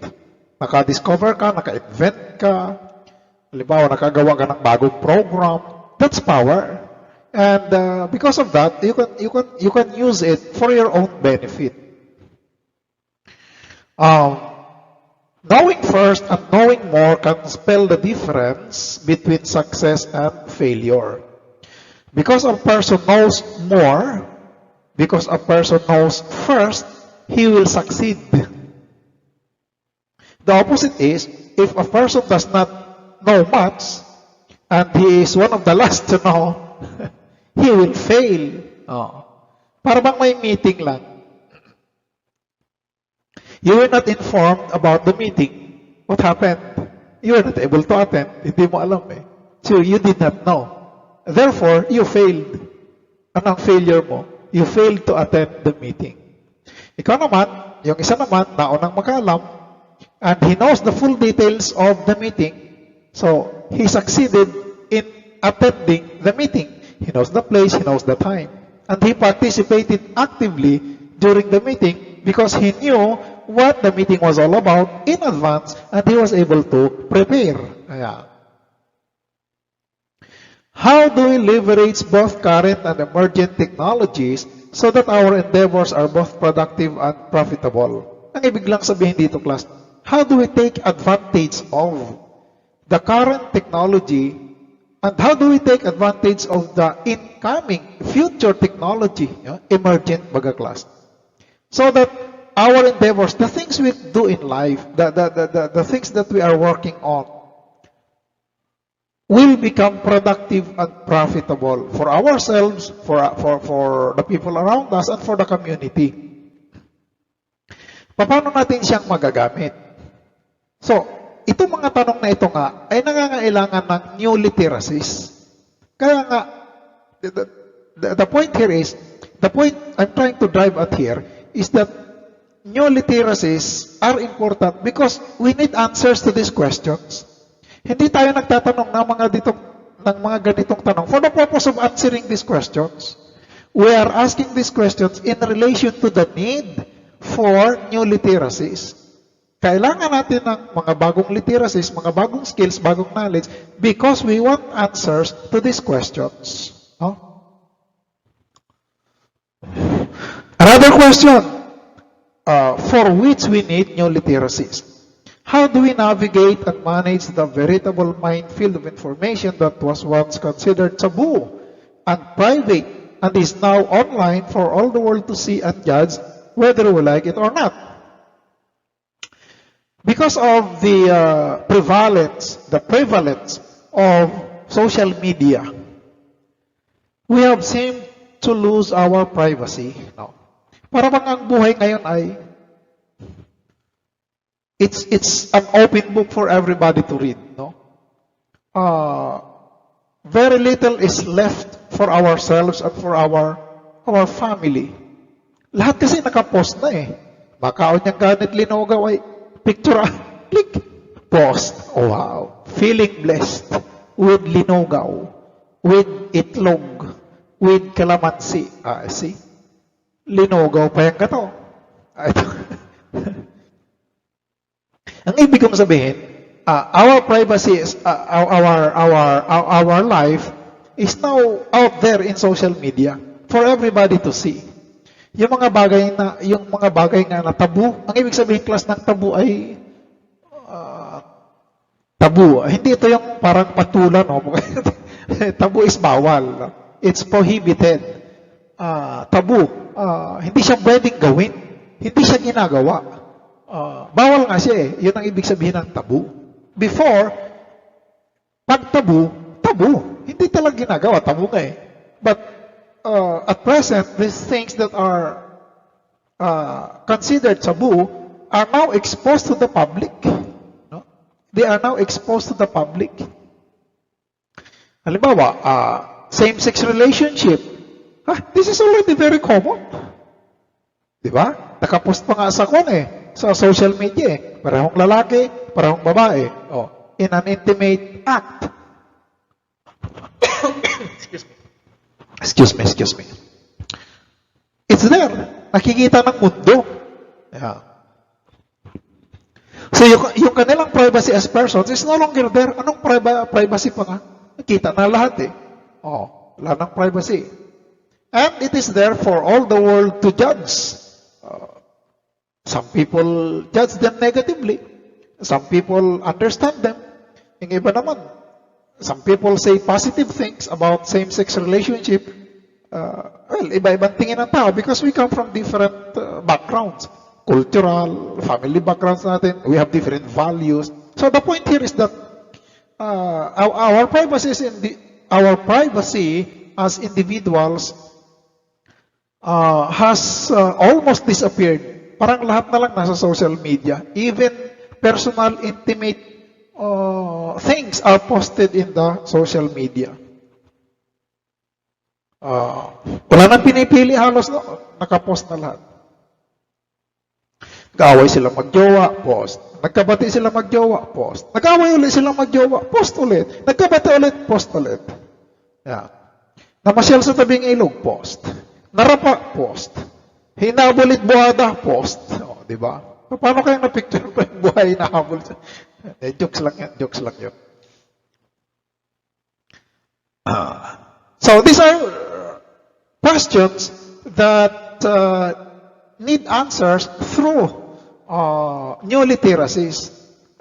Kaya po natin ito pinag-uusapan. I'm trying to emphasize the importance of acquiring, possessing, getting new literacies. Pag nandito na sa atin yung knowledge and skills na yon, yung tinatawag ng new literacies, we will be able to deal with these questions. We will be able to answer these questions. So, the point is, new literacies are important because through them, through this knowledge, through these new skills, we'll be able to answer these questions. Halimbawa, how do we navigate and manage the veritable minefield of information that was blah, blah, blah, blah? Kapag mayroon tayong tinatawag na digital literacy, masasagot natin itong tanong na ito. No, that's the point there. Okay, let's continue. See, this is what I was saying just a while ago. Answering such complex questions, yung mga tanong na tinanong natin kanina, these are the complex questions that require new sets of skills and knowledge. Hindi na pwedeng sagutin yung mga tanong na yon, those complex questions, with simple skill of reading and writing. Hindi pwedeng marunong ka lang bumasa, marunong ka lang sumulat, ay that's all. Hindi na pwede yung ganon. In order to answer those questions satisfactorily, and so that we can live well in the time that we are in now, itong panahon natin ngayon, we need to have these new literacies. And dahil nga siya ay tinatawag na new literacies, our schools did not have to teach them before. Yung mga digital literacy, mga cultural literacy, mga environmental literacy, mga financial literacy, hindi naman tinuturo yan sa schools noon eh. During our time, we did not have this as our subjects. We did not have lessons about financial literacy. Kasi nga po, wala pa sila nung panahon na yon. Ngayon, nandito na siya, natural, ituturo na siya sa school. Sino magtuturo? Di kayo. Kayo ang teacher eh. So, as teachers, future teachers, you must have a thorough understanding of these literacies. Kasi nga po, ito ang ituturo ninyo sa inyong mga pupils. So, the implication is that you should have these literacies first. Kapag nandiyan na yan sa inyo, may tuturo na niya yan later sa inyong mga pupils when you become teachers. Okay. New literacies are required not only again. With these changes in with whom, how, and why we communicate, new literacies are required not only make sense of the changes, but also to use these new technologies and paradigms in meaningful and productive ways. Something required not only of students but of teachers as well. So you see, new literacies are required of teachers. Kayo, magiging teachers kayo. You are required to have this new literacies. Bakit nga? Bakit kailangan magkaroon kayo ng itong tinatawag nating new literacies? Kasi nga po, nagbago na. Nag-iba na kung sino ang ating kausap, kung kanino tayo nakikipag-communicate. Dati kasi, tayo-tayo lang. Communicate ako sa inyo, communicate kayo sa akin. That's all. E ngayon, iba-iba na yung mga klase ng tao with whom we communicate. Ibang kausap ko, ibang kausap nyo. O katulad ngayon, not only you, my students in my subject, can view this video. The moment I upload this into YouTube, the world will have access to this video. Even if they are not my students, even if they are in other parts of the world, even if they are coming from other countries, from other cultural backgrounds, kahit sino, basta may access, mag-view na ito. Excuse me again. Mag-view. See, iba na ang communication ngayon, no? Nagbago na yung kung sino ang kausap natin, kung paano. Dati kasi, direct conversation. At katulad natin noon, face-to-face tayo. Nandito tayo sa ating classroom. So we talk to one another directly. E ngayon, iba na yung ating communication. So nagbago na yung who or whom, nagbago na yung how, nagbago na rin yung why. Bakit tayo ganito makipag-communicate ngayon? Because of the pandemic. Iba na ang ating mundong ginagalaw ngayon, mga kapatid. So, because we live in a different world, because we live in a different time, we need a different set of skills. Hindi na pwedeng simple reading, hindi na pwedeng simple writing. So the most important thing is for us to use these skills, this knowledge, these new literacies in meaningful and productive ways. Paano natin siya magagamit sa isang makahulugang paraan? Sa isang produktibong paraan? That's the question. That is the concern for each of us.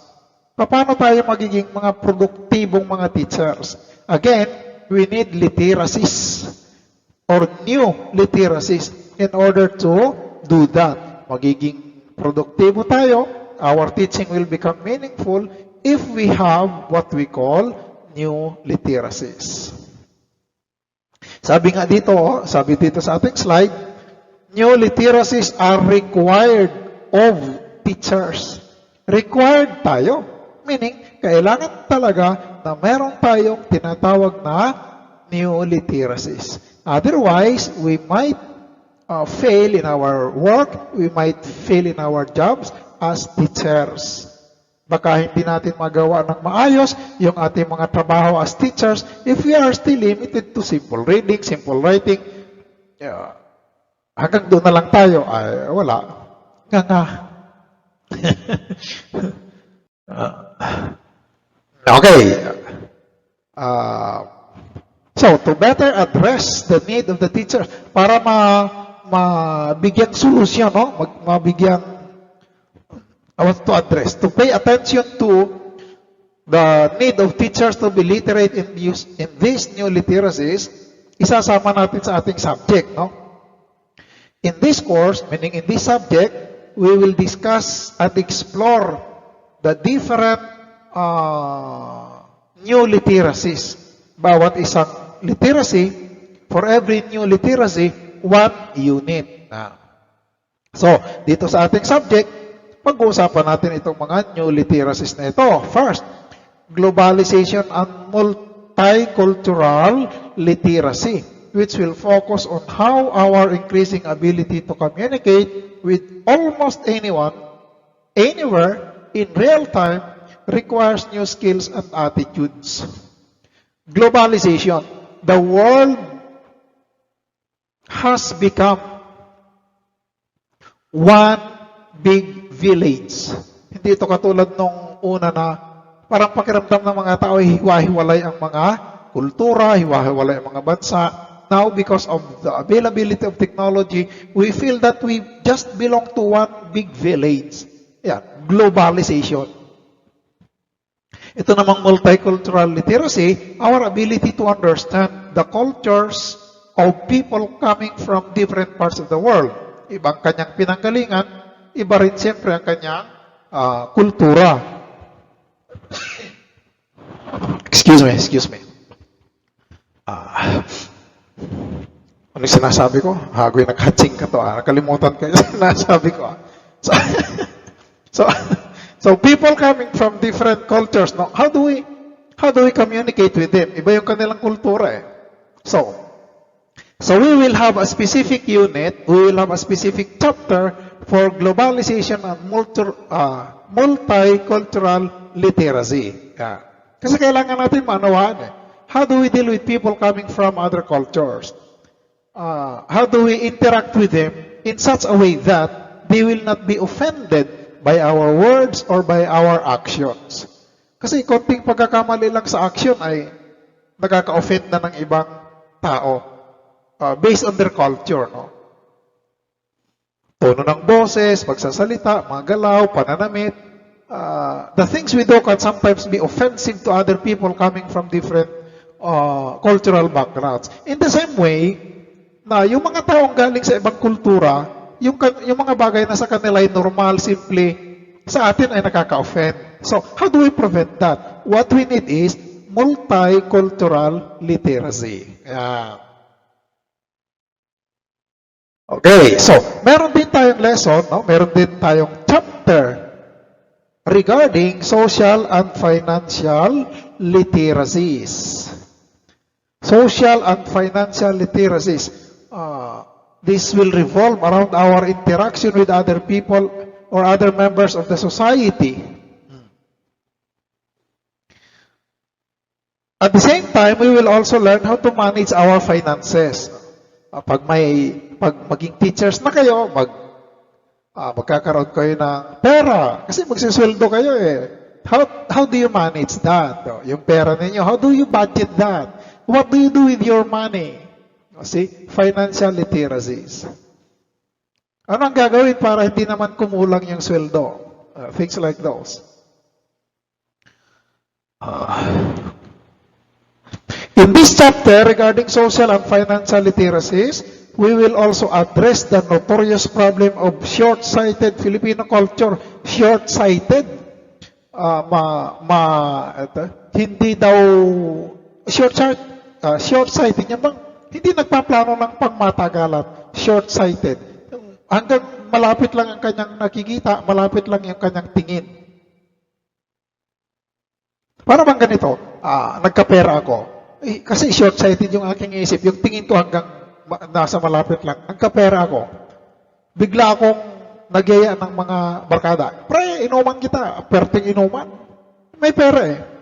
Yun pala, walang ulam kinaumagahan. Walang pambili ng bigas. Walang baon ng mga bata. Basta nga sing nagkadlaw, pakainuman sinra. Yeah. Pesta. Gastos ng todo-todo. Pagdating ng enrollment, walang i-enroll yung anak. Kasi nagastos sa piyesta. Short-sighted. Yeah. Notorious tayo mga Pilipino pagdating dyan, no? Many Filipinos have that attitude, have that habit of spending much without thinking of the future. What's important is they can prepare, they can show off at present. Pangit na ugali ng Filipino class na, yun bang magyayabang kang daming handa, daming bisita, yun pala ay mayroong mas mga importanteng paggagamitan sa bandang huli, no? Para sa pamilya, pang-aral ng mga bata, pang-tuition, things like those, no? So, kasama yan lahat sa social and financial literacies. Matidiscuss natin yan pagdating natin sa topic na yan, no? This is just an overview, no? This is just an overview of the topics you will take up in this course. Okay.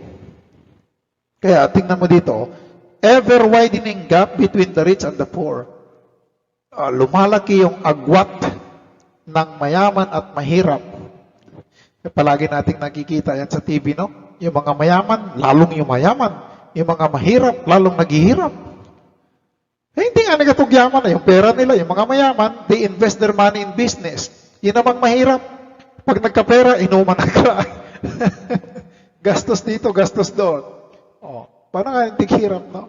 So, matadaanan natin yan lahat when we get to, or when we reach this chapter on social and financial literacies. Media and cyber or digital literacies. Here we will explore the emerging need to locate, verify, and ultimately manage online information. So dito ang pag-uusapan natin all about online information, about the internet, mga social media social media platforms, mga emails, mga blogs, mga vlogs, ano pa yung iba, ang dami kasing sites, hindi natin maubos lahat, no? Talagang nandyan sila lahat sa internet, no? May mga YouTube, may mga Twitter, may Instagrams. Siguro yung sa inyo, tatlo ang accounts no? 3 ang account sa YouTube, 5 sa Instagram, 7 sa Twitter, no? Paano niyo pang namamanage yan lahat? So, the chapter or unit on media and cyber digital literacies will deal with this online information, the internet as a whole, no? Kasi usually sa internet lang naman nangyayari yan. Okay. And then we will also have a chapter for eco-literacy and artistic and creative literacy. Ecology. Yan. We have what we call environmental or ecological literacy. Madadaanan din natin yan. Mayroon tayong chapter para dyan. Mayroon tayong unit para dyan. Maghanda na ang group na maa-assign sa iba't ibang mga topics. The chapter also explores how this increase in productivity also brings with it an increased demand for arts and aesthetics. So, in this chapter, we will also have a chapter for artistic and creative literacy about arts. Pag-uusapan natin kung ano yung magandang art, ano yung offensive na art, what is acceptable art, what is art, things like those. Ano yung pwedeng gawin sa classroom. Yan iikot yung chapter na yan. And then, we will also have a topic or chapter on critical literacy. Ano itong critical literacy? Para bang ito, class? Critical. When we hindi ito ang ibig sabihin ay we will criticize, no? Although sometimes criticizing is an element of being critical. Ang ibig sabihin kasi ng critical, you weigh things. Tinitimbang mo ang mga bagay-bagay. You do not accept things at face value. A critical person is somebody who thinks and analyzes things before he believes them, before he accepts them. Ang isang critical na tao, hindi siya tanggap ng tanggap, hindi siya basta naniniwala lang. Nag-iisip siya, nag-analyze siya, he looks for evidence. Basta siya nag-iisip, no? He does not simply accept everything right away. Pag may, halimbawa, may sinabi ka sa kanya, hindi ka agad yun maniniwala, hindi ka agad yan tatanggapin yung sinasabi mo. He will analyze, he will think, he will look for proof, he will look for evidence, he will weigh things, titimbangin niya mga bagay-bagay, at then after a while, pag nakita niya totoo talaga, doon pa lang siya maniniwala. No? That is the meaning of the word critical. So, critical literacy refers to our ability to be discerning, to have this discriminating understanding of things, such as cultures, such as ideologies, advocacies, uh, ano pa? Mga ideas in general, no? Mga ideas. So, halimbawa, mayroong lumapit sa iyo na, uy, invest ka sa ganitong negosyo. Oh, yayaman ka dito. This is legit. Titingnan mo muna siya. You will research, you will analyze things, you will find evidence or proof. You will weigh things. Weigh. W-E-I-G-H.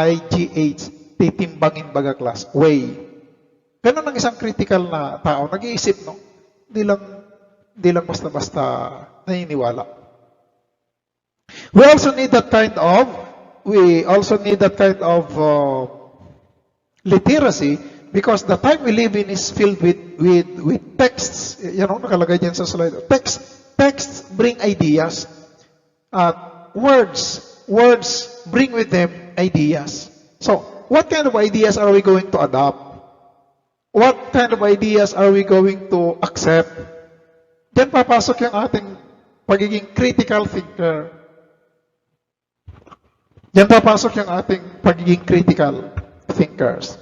So, as already said, we are going to have a chapter on this, no?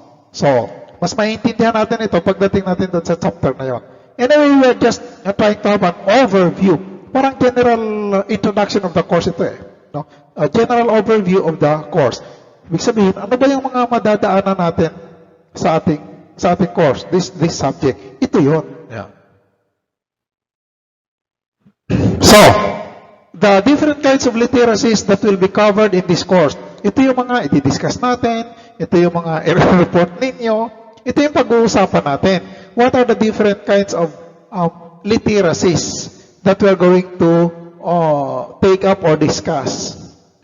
First, cultural literacy, including multicultural literacy. So this is all about cultures, understanding of cultures, no? Social literacy, nabanggit na natin kanina. How do we interact with people? Social literacy. Financial literacy. How do we handle our money? How do we manage our finances? Things like those. Media and cyber or digital literacy. This is all about social media, the internet, social media platforms, handling of information, processing information, things like those. Basta itong chapter na ito, tungkol ito sa social media platforms and the internet. Then ecological literacy.